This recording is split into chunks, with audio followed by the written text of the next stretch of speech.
Good morning, everyone, and welcome to the Next Gen Planners Morning Commute. It is Tuesday, the 26th of May, and sunny. I think it's about 19 degrees out there at the moment as well. So we're all in a good mood here. Catherine, how are you doing today? Yeah, good, thank you. Really good. Good. What have you been up to this weekend? Nothing, more nothing, and more nothing. No, just chit. We actually went out for the first time this weekend. We've got a forest quite close by to us, so we kind of ventured a little bit further than the village boundaries this weekend, which felt kind of weird. It was the first time we really explored outside of our little space, but it was good. It was quite busy. It was quite unnerving, which was really strange to just even feel like that. But it was good. Good to get out. Is that a public forest? Is that one owned by your parents, like a certain Mr. Cummins? Definitely not owned by my parents. How about you? Did you have a good one? Yeah, good. I'm moving flat next week, so it was really just getting rid of the holes in the walls and stuff like that and moving some stuff into boxes. So not that exciting, really. But anyways, who do we have on the show today? So we've got Chris Budd's financial wellbeing thought for the day, aka Britney Spears, this morning. We have 3 interview guests in discussing the advisor gap, and I'll be looking at another coaching tip at the end, focusing on money dates. But first, we've got Will on. No, we don't have Will. We've got Ollie. That's why I can't see Will. Hey! It was bound to happen at some point. This is a very triggering experience for me because my brother's called Will and he's older. So obviously when I went to secondary school, everyone called me Will, which led to something of an identity crisis for all of 5 minutes. Oh goodness, I'm really sorry. Don't worry about it. It's all good. I've got bigger problems. Morning, everyone. I'm back today after a week's annual leave, so I can thoroughly recommend taking some time off if you haven't already. If not, to have some rest. Also for the chance to grow a hideous moustache. I'll try and make my return to the news as bright as possible. So what better way to begin than attempt to tell you a nice story about an asset management firm from Yorkshire that is investing solely in companies headquartered in its backyard. So it's all completely legit. We've checked it out. There's been quite a bit of national media coverage of this. The company's called Mole Valley Asset Management. It's got offices in York and Dorking, and it's built what it calls, I think Chris will like this, T20 portfolios, which are solely devoted to listed companies based within the county lines of Yorkshire. According to the firm, there are over 80 companies trading on the stock exchange with head offices within the county, including gourmet food producers, gaming companies and property firms, but more importantly, healthcare minnows, what it says. One such firm is a Wetherby-based biotech firm called Avacta, which is reportedly developing a 10-minute home use saliva test for coronavirus. Rather fittingly for a Yorkshire business, the firm makes very clear the risk of investing in smaller companies. We should say this on its website. A note on risk for the T20 pages says simply and honestly, the biggest downside potential is that your capital is not guaranteed. We would not advocate putting your entire wealth in such a portfolio. Simple enough. Markets, just a quick update for you there. The FTSE 100 is opening higher this morning, rising to 6109 at the time that I wrote that, after the bank holiday long weekend and Dominic Cummings' controversial press conference yesterday evening. The index is now some way higher than the coronavirus low of 4993 hit on the 23rd of March. A quick piece worth highlighting for you from a contributor of ours called Quintin Rea, who some of you may be familiar with. He's head of research and ethical investing at P1 Investment Management. He's written a nice blog about fund manager engagement and what he calls the credible threat of divestment from harmful stocks. It struck me that the parents among you will know from experience that one of the only ways of stopping kids from stuffing their jam sandwiches into the proverbial VHS player is if there is a credible threat of removing access to the Peppa Pig library. It seems that the world of stakeholder engagement is, however wordy or impenetrable, pretty much the same deal. That's on our website now. Do check that out. And finally, a fun story. I thought I'd end with something fun and nice. As people all over the UK battle to keep their kids entertained during the lockdown and prevent those VHS disasters, it might come as no surprise to hear that searches for Lego on Google have skyrocketed, inspiring some families to create their best ever builds. The BBC is now hosting some of the best examples of creativity with the Danish toy, whose title means play well. Among them is a stunning set of Lego creations recreating scenes in James Bond movies by John Opsted and his children Ollie and Alice, as well as an incredibly accurate recreation of a local hospital by schoolgirl Elise Parks, and a fully accurate rendition of Glastonbury's much missed Pyramid Stage by Jonathan Oakes and his music festival loving housemate Adam Hardman. NMA sadly does not do Blue Peter style badges, but I'm sure if we did, those guys would be prime candidates. If you want to earn one or suggest how we might award them, get in touch with me. That's all from me this morning. Have a very good rest of the day. That's great, Ollie. Have you been building any Lego bricks with broken legs or anything this week? No, it's been an opportunity to get back on the guitar. Though I must say, I have a Vauxhall race car on my shelf that's from a Rome Lego shop. So I have been tempted to get back into it, and maybe my injury is the perfect excuse to do that. Everyone's got to love a bit of Lego brick building, I'm sure. Oh, thanks so much for that this morning, Ollie. And as we're kind of starting to draw to a close, I can't believe, over the next couple of weeks on the morning commute, what would you say have been your highlights so far? Well, there's a personal highlight, which is just how sort of supportive and nimble people have been to offer up their insights. That's been really, really appreciated. And I must say, the way that Adam and the team have coordinated this has been really quite inspiring. In the publishing world, there's a big trap that you can fall into called the enthusiasm trap, where you deliver a first edition of something with a great deal of enthusiasm and gusto without much thought about how you do the second, third, fourth, fifth, sixth, seventh, eighth. And I think this has been a real example of how to buck that difficult trend, really. So I'd say that's really been my personal highlight. It's been seeing it succeed. I think that's been really nice. Yeah, I definitely. Not that there was ever any doubt. Yeah, I definitely agree with that. Thanks so much, Ollie. And next we have Chris Budd and his Wellbeing Thought for the Day, brought to you by the Initiative of Financial Wellbeing. Good morning, Chris. Morning, Catherine. How are you? Yeah, good, thank you. How are you? I'm all right, thank you, yes. I've got a tight ass Tomo money saving tip, actually. Save money on shampoo by not having any hair. Lee Robinson's been practicing this for many, many years. So look, my financial wellbeing tip today is taken from the webinars that Neil Bage and I are running, and I will be posting another link in a minute when I'm done with this. Now, the webinars are all about behavioural biases, and particularly what to do when you see them. And one that we see a lot is confirmation bias. I don't know about you, but I've seen an awful lot of confirmation bias on Twitter over the weekend. Every Conservative voter thinks that the press are disgraceful of their behaviour with Dominic Cummings, and every Labour voter thinks that they're brilliant. Confirmation bias writ large. So when you see somebody with confirmation bias, which, just to remind you, is seeking out information which confirms your existing view rather than something that might challenge it. So when you meet a client with strong confirmation bias, you've got to keep your questions simple and neutral, because it's really, really easy to ask a question that allows a client to confirm what they're already thinking. So to give you an example, suppose you have a financial planning client who doesn't want to let go of their money. Quite common, I think, in older people. You've already demonstrated with a cash flow that they've got more than they'll ever need, and they could give some away if they wanted to, but you just can't get them to spend it. Now, maybe they have children, and their eldest son or daughter has just got married, child on the way.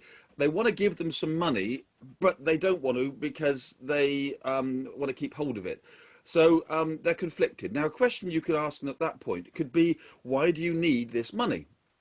But if you ask a question like that, it's going to lead the client to list their existing beliefs. They're going to go straight into their confirmation bias. They're just going to confirm what they already know.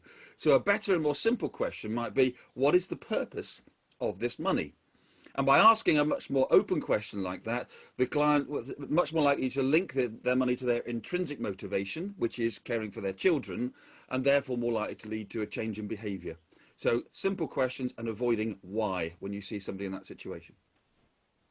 Awesome. Okay, mate. Thanks very much for that. Thanks, Chris. And have a nice rest of the week. I think we'll see you on during the week as well, won't we? So yeah, look forward to that. Cool. Yes. Yeah, so today we've got three interviewees. We've got Miss Ellie Clark and Mr. Elliot Guthrie and Mr. Dan Martin. So if you could all take yourselves off mute, guys, that would be brilliant. And this morning we're talking about the topic of the advisor gap. Now, just to give you a bit of context behind this, these guys are all going to be talking at the conference on the week of the 23rd of June. And the advisor gap is one of the big 5 topics that we've got. So welcome everyone, welcome to the Morning Commute. I think we'll start by defining what everyone thinks the advisor gap actually means. Now, Elliot, I noticed that you're the only one who's off mute, so I've picked on you first. And I know that you're quite interested in this topic as well, but could you just kind of define what you think the advisor gap means? Yeah, I think it's got different sort of layers to it, I think, because the general consensus is that the advisor gap is the generational gap between the older advisor and the lack of new ones coming in. But I also think that has a massive impact on the type of clients that come in. So I do think there's a gap in the client area as well. So there's not enough people coming in to seek financial advice because of that gap in the advisor role. So it's kind of got a bit of layers in it too. So it's trying to bridge that gap and fix that gap so that we get the right clients through the door that when they need advice too. Yeah, good. Yeah. Elliot, what about you? Yeah, I think much the same as Ellie. There's a lot of different layers to it. There's also the gap between sort of a number of paraplanners and advisors, and the lack of people making that jump up into a client-facing role. Cool. Yeah. Okay. And Dan, have you got anything to add to that? Morning, mate. Yeah. For me, it's a skill gap. So the way I would define it is when you come into the profession and you're in those roles supporting a planner, it's the communication, it's the empathic sort of listening skills, and ultimately sales as well. When I joined the industry, I kind of tried to avoid sales as much as possible, but realised as soon as you are an advisor or planner, if you can't actually sell what you're doing, then it's no use to anybody.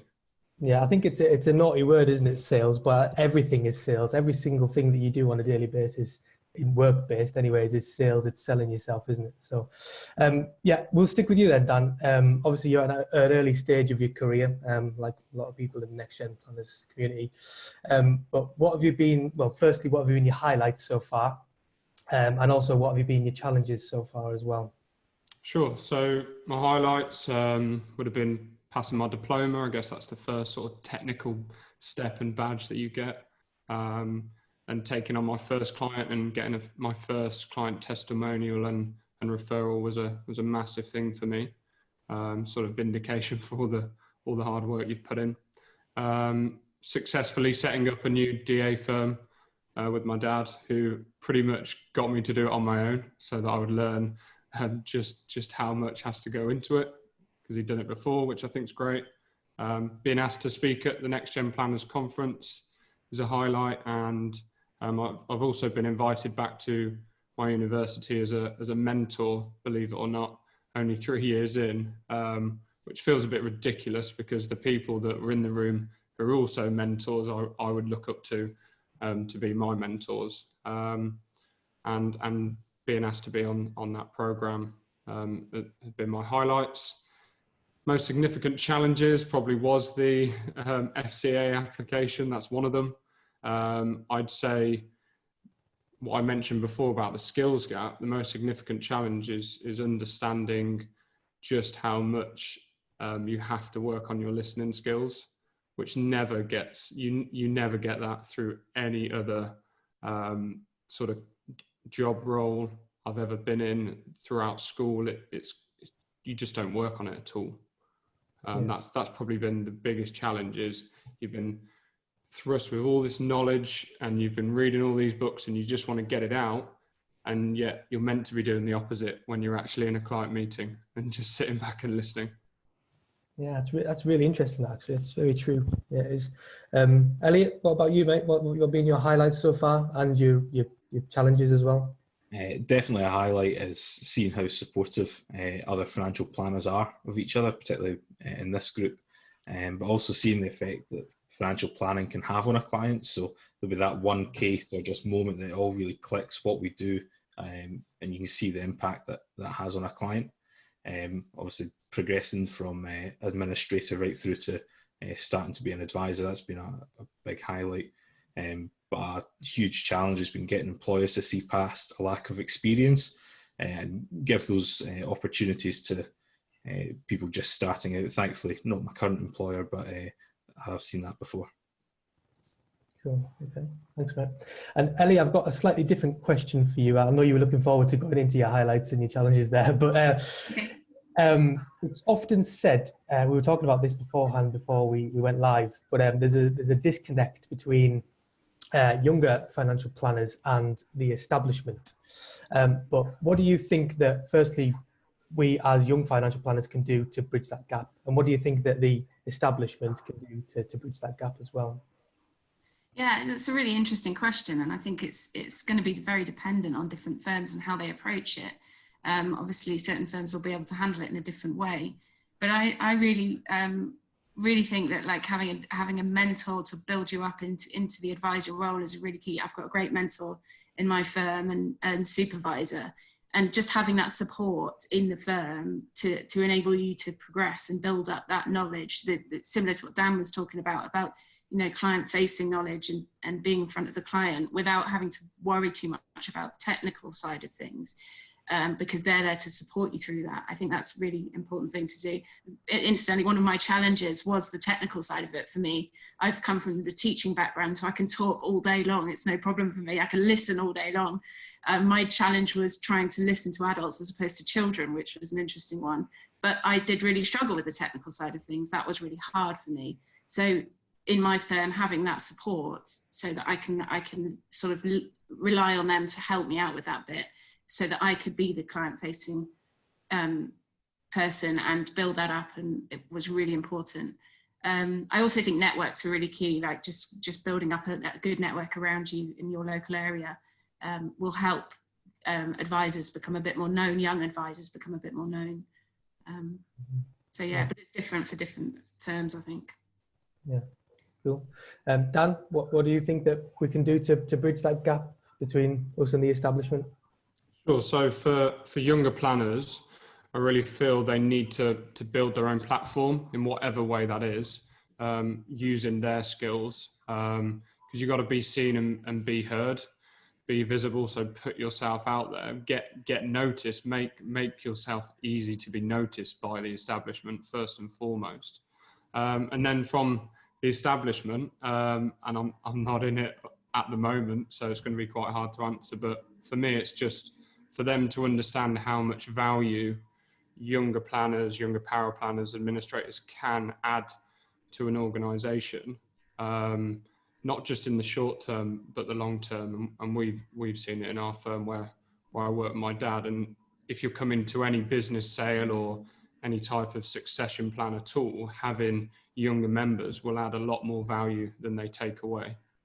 Yeah, good point, Ahmed. Good point. And Elliot, I know that you started, I think you started as a trainee admin, didn't you, at the very beginning, and then you moved up all the way to financial planner. So you've done this yourself.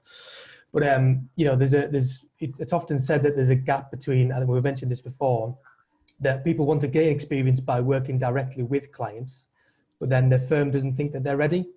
So it's kind of that circle, isn't it? And how do you think we break that circle of just not having experience because you haven't been given the chance yet? So my own personal experience of this is by moving into a sort of hybrid role, so doing 4 days a week still as a para planner and 1 day a week of client meetings.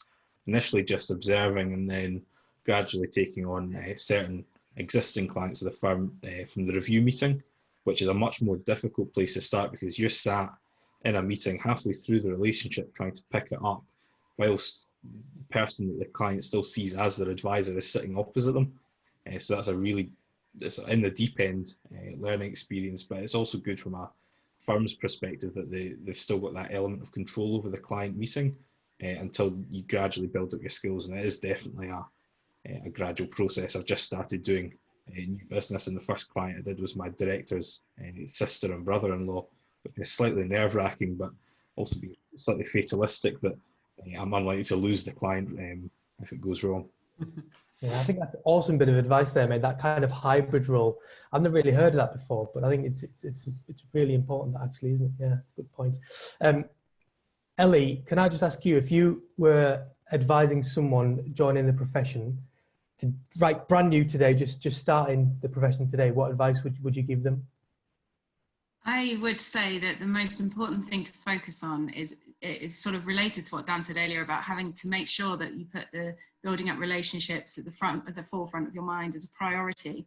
Obviously, you need to have the technical side, you need to have the knowledge and the exams and the qualifications underneath that. That's essential. But that doesn't work unless you've got the relationships, and that I'd say that needs to be a real strong focus, and build up those skills and ensure that that's at the forefront of your mind, and then the client comes first and your technical skills back up what you say to the client. That's what I'd probably say to them. Awesome. Okay, yeah, cool. I mean, we've had some really good insights from you guys here. We're slightly running out of time, but I've got a few more questions to ask you, Q&As. But I think we're all looking forward to hearing you guys actually talk on this at the conference.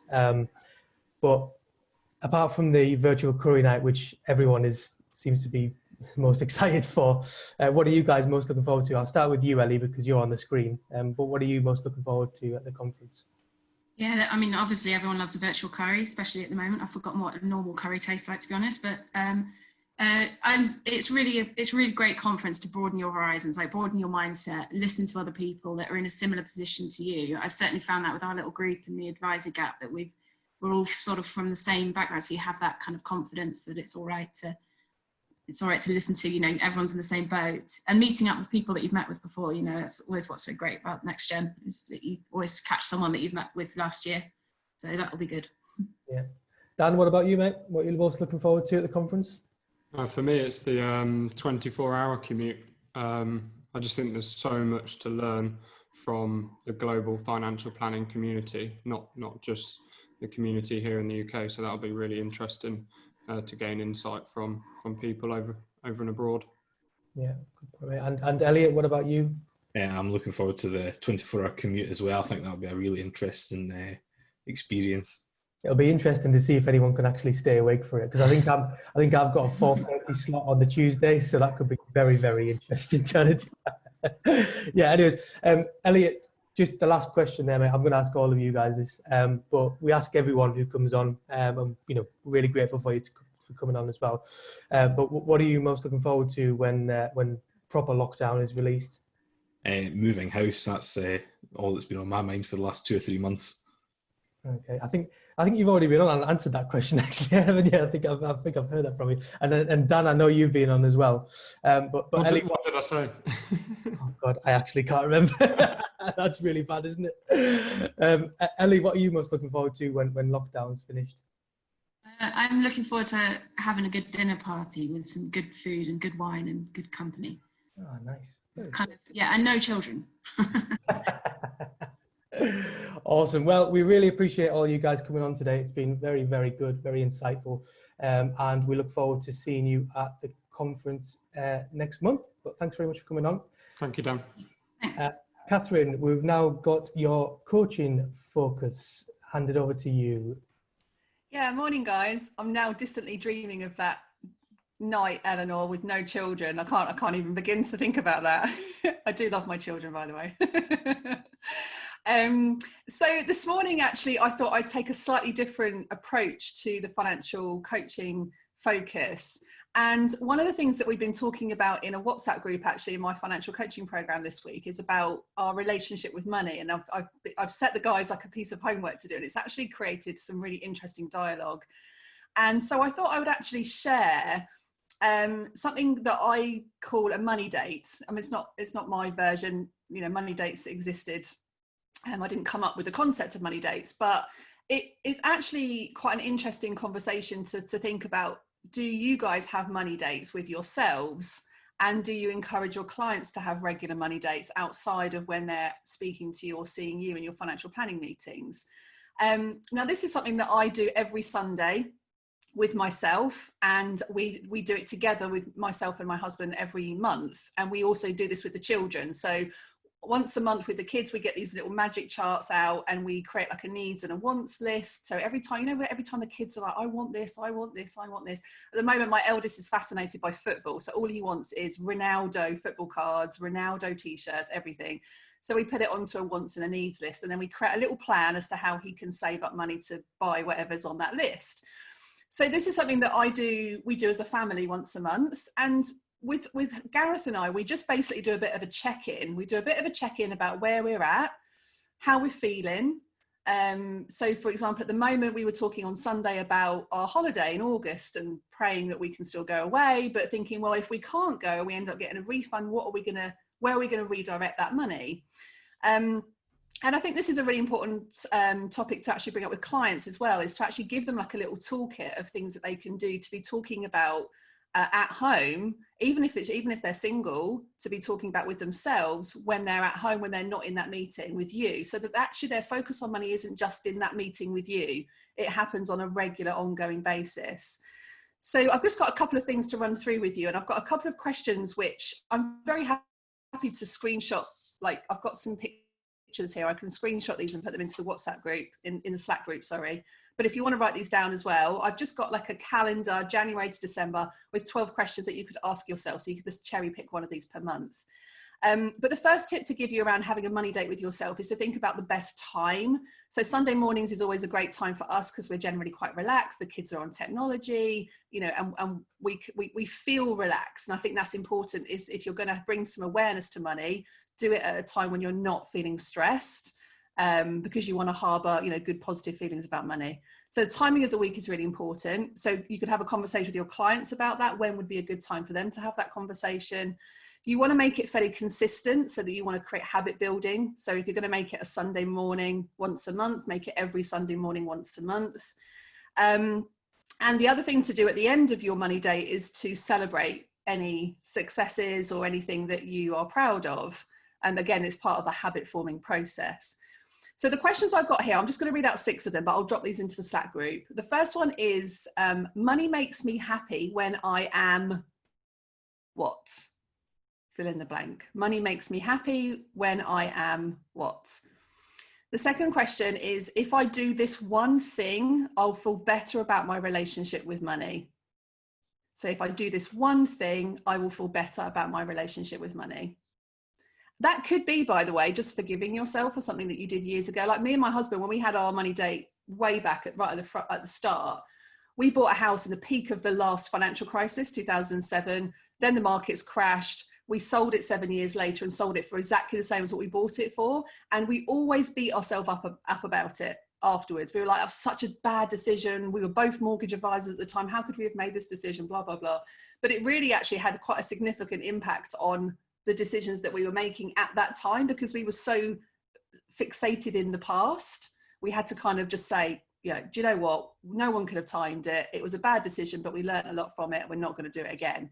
So sometimes actually one thing is just about recognizing that if you have made mistakes in the past about money, it's fine. We're all human. I've got 2 minutes left. Third question, what has stressed me out about money recently? It's a really good question to think about, because if you know what stresses you out, you can avoid it. So what has stressed you out about money recently? What spending is up for negotiation this month? I love this one. What spending is up for negotiation this month? The next one is, what do I want to devote more energy to this month? And the final one, and I'll share the rest of these in the group, I want to get really good at this month. So perhaps what do you want to focus on this month? Is it you're reviewing your pensions? And again, have this conversation with your clients. What is the one thing they want to review on work on every month? So if you're giving your client a list of actions to do after their meeting, you could get them just to focus on one thing and ask them in the meeting, what's the one area that you feel most motivated to action after this meeting? They might say, well, make a will, because we've been intending to do that for the last 5 years. And then get them to put that in their diary and then check in on them, you know, via email or via a phone call later on. It's just kind of building in that continual focus on money, so it's not just a one-off occurrence, or, you know, when they're coming to see you in their catch-up meetings. But I'll drop the rest of the questions into the group, but I just thought I'd share a couple of those this morning, so I hope they're being useful. Brilliant. Yeah, I think they are actually very useful. Thanks very much for that, Catherine. No worries. So tomorrow we've got an interview with Justin King, who is the founder of the Retirement Cafe podcast. And we will also be meeting some of the brave volunteers who will be taking on extreme charity challenges on the 24-hour global commute. Yeah, really looking forward to that. And it's going to be sunny as well. So yeah, it's going to be a great day. So have a wicked rest of the week, guys. Enjoy the sunshine, and we'll see you all in the morning. Awesome. Thanks, guys. See you. Take care, guys. Bye.